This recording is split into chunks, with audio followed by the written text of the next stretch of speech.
Je sais pas si vous êtes au courant, mais en parallèle de ma chaîne YouTube personnelle, je bosse sur une deuxième chaîne. Avec un de mes amis qui est aussi youtubeur qui s'appelle Paul Barbosa, on a créé une chaîne en duo où on fait des vidéos qui nous font bien marrer pour s'amuser et on sort des vidéos toutes les semaines. De base, on avait prévu de faire de mainstream, donc des vidéos très divertissement, un peu à la Amixem, à la Squeezie. On voulait faire quelque chose qui marche bien, qui puisse plaire à plein de gens au plus grand nombre possible et qu'on puisse bien se marrer. Sauf que petit à petit, en faisant de plus en plus de vidéos, on découvrait qu'en réalité, ça nous plaisait pas tant que ça. On n'avait pas beaucoup d'idées, on bâclait un peu les tournages, c'est pas vraiment un truc qui nous plaisait énormément. Et à la fin, les vidéos, on les trouvait sympas, mais sans plus. Et c'est là que je me suis dit, ok, il faut qu'on se remette en question. Alors avec Paul, on a beaucoup discuté pour voir un petit peu qu'est-ce qui nous plaisait vraiment, qu'est-ce qui nous intéresserait de faire. Et on s'est dit qu'en réalité, le moment où on s'est le mieux amusé sur notre chaîne en duo, c'était pour le trailer, pour la bande-annonce, qui était une vidéo un peu écrite, un peu fictionnelle, où on s'est extrêmement bien amusé. Genre vraiment, on se tapait des barres tout seul dans un parc pour tourner,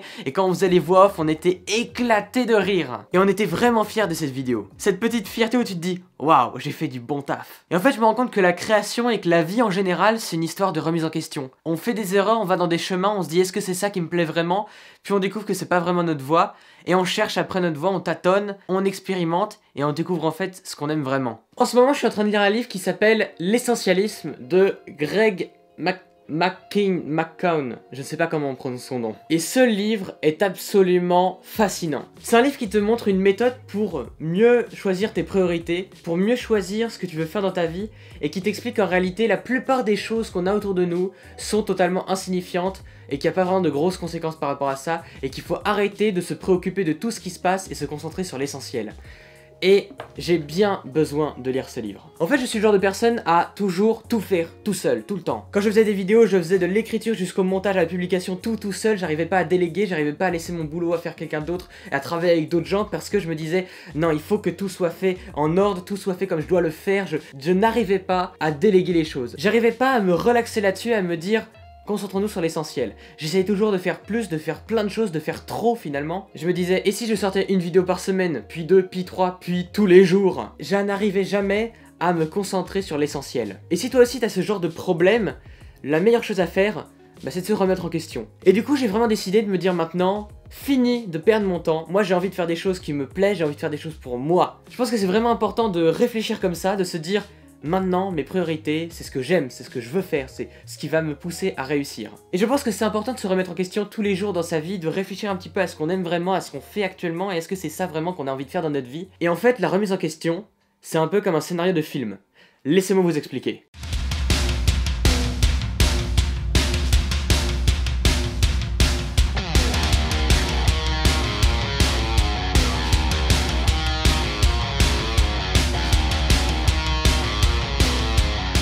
Alors tout d'abord, il faut comprendre un peu comment il construit un scénario d'un film. Ne partez pas maintenant, c'est très intéressant. Vous allez voir, vous allez voir. Un film, il est composé de 6 étapes. Tout d'abord, t'as une SI. Situation initiale. C'est le début de ton histoire, un personnage a un train de vie, un caractère défini. C'est le début de l'histoire. Ensuite vient l'EP, l'élément perturbateur. Ça, c'est le problème que le personnage va avoir à résoudre. C'est ça qui va un peu bouleverser le monde dans lequel il vit et qui va devoir l'obliger à évoluer, à changer, à devenir quelqu'un de meilleur ou quelqu'un de pire. Là, notre but ici, c'est qu'on devienne quelqu'un de meilleur quand même. Ensuite viennent des péripéties. Alors, P1, comme ça, on peut en avoir plusieurs. Comme ça. Les péripéties, c'est un petit peu les moments d'évolution de ton personnage, les différents obstacles qu'il va devoir franchir pour arriver à ses fins. Et pour grandir. Ensuite, on passe à la 4e étape, la plus importante, le climax. Le climax, c'est le point culminant de ton histoire. C'est là où il va y avoir toute la tension, c'est le moment où le personnage, soit il va basculer vers le bien ou vers le mal, soit il va réussir à vaincre son ennemi ou il va perdre. C'est là où il y a le plus de suspense. Ensuite vient le dénouement, où c'est là qu'on découvre peu à peu la fin de l'histoire. C'est le climax redescend, le suspense redescend, le monde reprend ses esprits. Et vient enfin la situation finale. Le personnage a évolué, le personnage a grandi ou bien il est devenu un monstre, on ne sait pas vraiment. À vous de voir. Et voilà les 1, 2, 3, 4, 5, 6, les 6 étapes d'une histoire, d'un scénario de film, comme on en voit tous les jours. Mais là vous allez me dire, mais Théo, qu'est-ce que tu nous racontes? Pourquoi tu nous parles de film? Tu parlais de développement personnel, moi je ne comprends plus, je suis perdu, cette chaîne va nulle part. En fait, si je te montre cette structure, c'est que la remise en question, c'est la même chose. En fait, un film, c'est quoi? Un film, c'est un personnage qui vit dans un monde, qui a ses idées préconçues, qui va être face à un problème qui peut être genre chez lui, un problème psychologique, un problème, un obstacle à parcourir, qui va être face à un problème qui va l'obliger à évoluer, l'obliger à changer et à changer sa façon de voir le monde et de vivre. Et en fait ça, c'est ce qu'on vit tous les jours. Reprenons l'exemple de ma chaîne en duo avec mon pote Paul, où on n'était pas vraiment heureux de ce qu'on faisait. Situation initiale, on a une chaîne YouTube et on n'est pas très heureux. Putain, je vais même prendre des couleurs. Situation initiale, on n'est pas très heureux, voilà.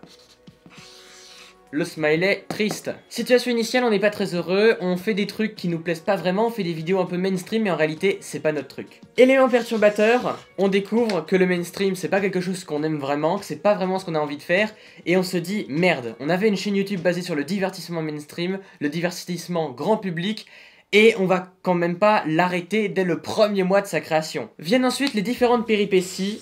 On se pose plein de questions que toi aussi t'as dû te poser si t'avais un problème dans ta vie que t'essaies de résoudre. Tu peux te demander par exemple, est-ce que tu es vraiment épanoui dans ce que tu fais? Est-ce que c'est là où tu peux donner à fond? Est-ce que tu penses qu'il y a un avenir dans les efforts que tu donnes dans ce projet-là ou dans cette idée-là? C'est quoi ton but précis et c'est quoi les étapes pour atteindre ce but? Et moi en fait, mon but dans la vie, c'est de faire de meilleures vidéos. C'est de faire des petits films à travers mes vidéos, d'arriver à faire quelque chose de cinématographique, même sur YouTube.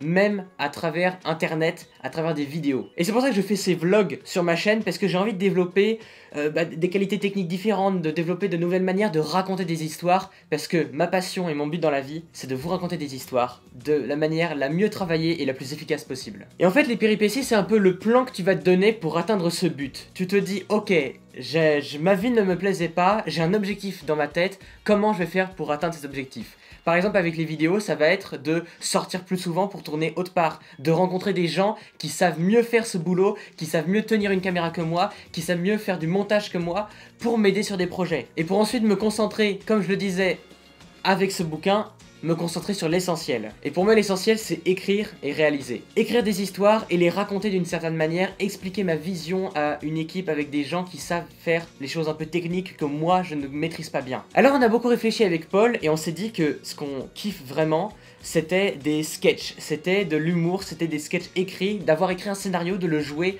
de se prêter au jeu, de réaliser, de construire vraiment une histoire comme ça, et pas d'être juste devant la caméra à raconter quelque chose de manière improvisée parce que c'est pas notre talent, c'est pas quelque chose qu'on maîtrise tout simplement. Et quand t'as fait un plan, quand t'as réfléchi à toutes ces choses, vient alors le climax. C'est là le moment un petit peu de doute, le moment où tu te dis...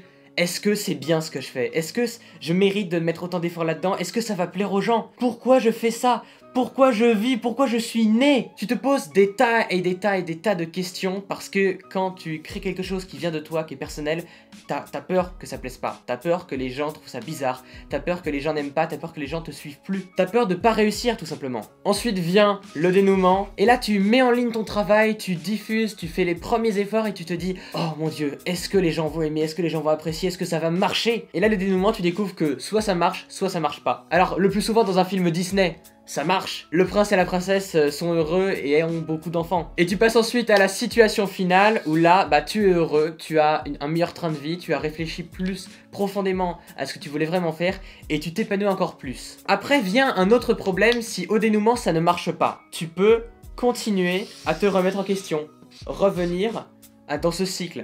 Parce qu'en réalité, le scénario en 6 étapes de la remise en question, c'est pas un film fini, c'est un cycle que tu te répètes souvent. C'est un cycle que tu te répètes parfois tous les jours en te disant est-ce que c'est assez bien ce que je fais? Est-ce que je m'épanouis assez? Est-ce que ça me plaît assez ma vie en ce moment même? Et je pense que c'est bien de se poser des questions comme ça parce que d'un côté tu peux te dire merde ça va me rendre un peu dépressif de découvrir que j'aime pas vraiment ma vie, mais c'est en pensant comme ça et en réfléchissant que tu vas vraiment améliorer les choses, que tu vas être plus heureux. Et donc voilà, la remise en question c'est un peu une sorte de film qu'on peut se faire dans notre tête. C'est différentes étapes de chemin de pensée pour s'améliorer, pour avoir une vie qui nous plaît beaucoup plus. Et finalement, je me rends compte qu'avec ma chaîne YouTube, j'ai toujours fait des tas de projets différents, des tas d'idées différentes que j'ai expérimentées sur ma chaîne. D'un côté, je voyais plein d'abonnés qui se disaient « Oh, mais cette chaîne, elle va un peu n'importe où, on sait jamais vraiment ce que tu veux. T'as fait des vidéos sur les mangas, puis des développements personnels, puis des vidéos divertissement, on sait pas vraiment ce que tu veux. » Mais en fait, j'ai une valeur dans ma vie de me dire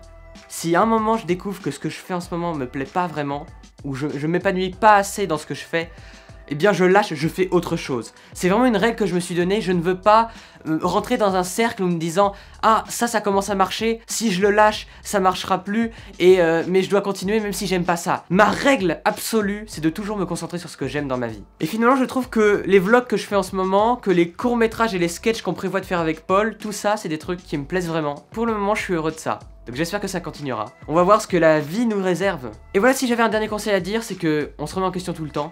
C'est bien, et qu'il faut apprendre à lâcher les choses qu'on n'aime pas pour se concentrer sur les choses qu'on aime vraiment. Parce qu'en réalité, toutes les excuses qu'on se donne, toutes les peurs qu'on a, c'est que des peurs. Tous les jours, on a des peurs en se disant est-ce que ça va marcher, est-ce que ça va plaire aux gens, est-ce que faut dire ça, est-ce que j'ai été maladroit avec cette fille en lui parlant comme ça, je déteste mon travail, ça me rend malheureux, est-ce que je dois le quitter, mais j'ai peur d'être au chômage. Toutes ces peurs, elles sont souvent pas si importantes que ça. Parce qu'en réalité, si tu veux vraiment être heureux dans ta vie, il faut que tu fasses quelque chose que tu aimes tous les jours.